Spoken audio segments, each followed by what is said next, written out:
All right, guys, we're back here with Creative Rods, still here with Vince Schmidt, one of the owners of Creative Rods, and we're still going through his amazing collection that he has. Now, this is called the Lexi Lulu collection, so I'm not really... Tell me how the Lexi Lulu collection came about and how it's kind of associated with this car. Okay.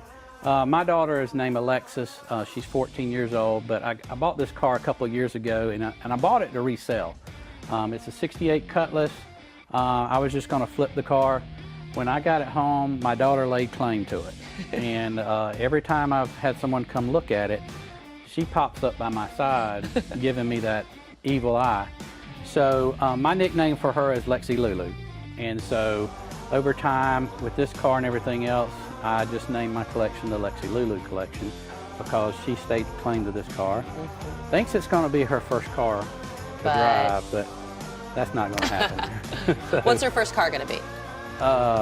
We've got a Mini for her. Oh, you've got a Mini. You're like, don't worry about this. You get this later. Yeah. We got the Mini for you right now. That's right. That's right. So, so this one will stay in the collection and it'll be hers. Unfortunately, I will not be able to sell it.